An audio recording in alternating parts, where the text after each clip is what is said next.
Olá a todos. Hoje nós vamos falar sobre a desigualdade causada pela ideologia política ou pelas ideologias políticas no mundo como um todo.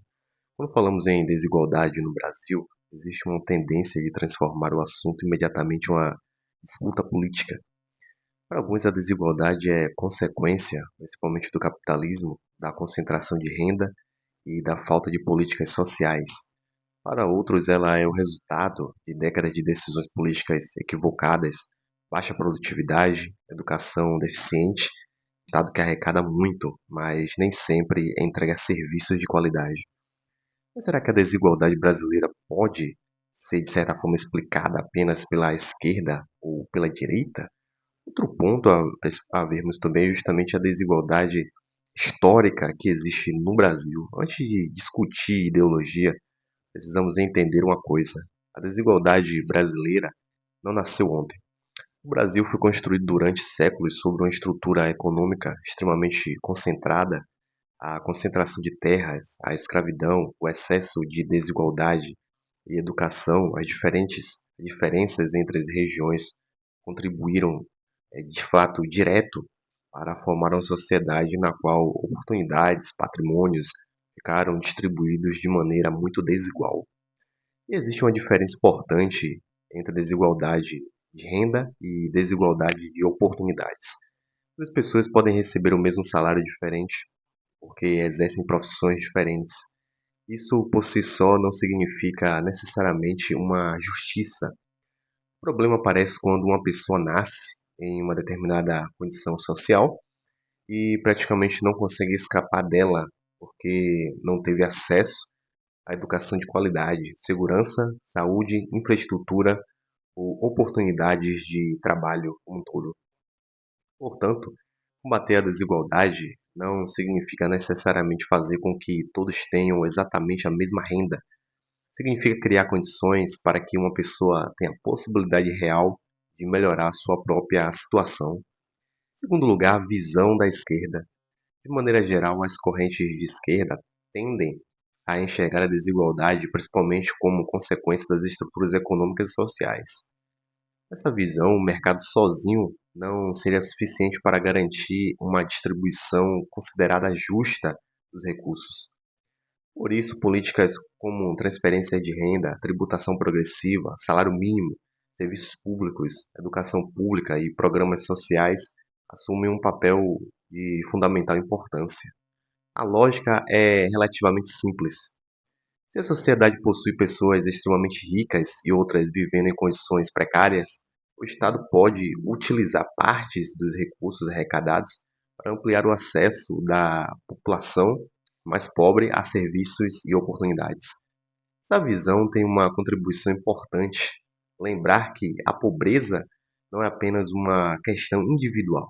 Existem fatores históricos, econômicos e sociais que influenciam profundamente a vida de uma pessoa. Mas existe também uma crítica. Se o Estado tentar resolver a desigualdade apenas aumentando impostos e distribuindo distribuição de recursos, será aumentar a produtividade, emprego, investimentos e crescimento econômico, pode acabar tentando, de certa forma, diminuir uma riqueza que cresce pouco. E existe ainda o risco de criar dependência excessiva das políticas públicas, como infelizmente nós vemos. Em terceiro lugar, a visão da direita e também do liberalismo como um todo.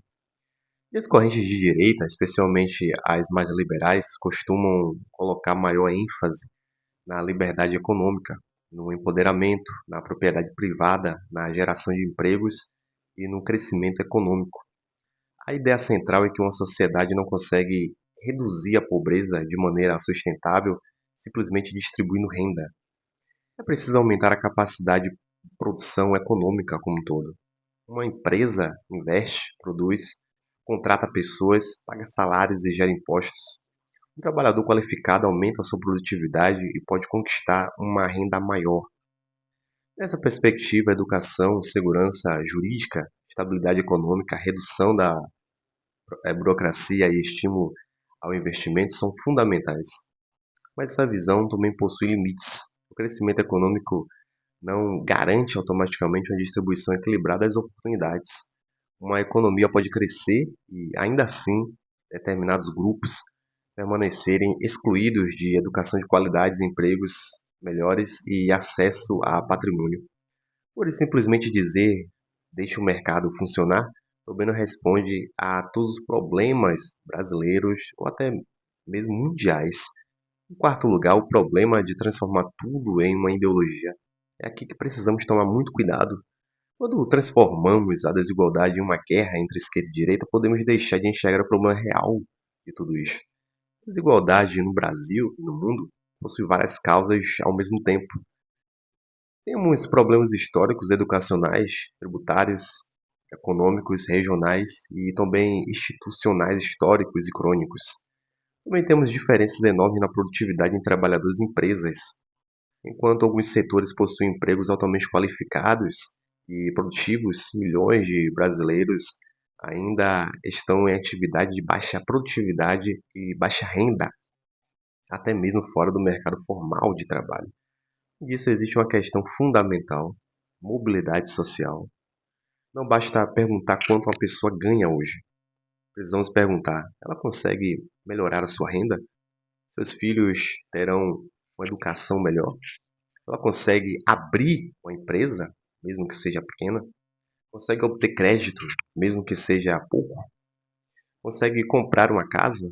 Consegue encontrar um emprego melhor?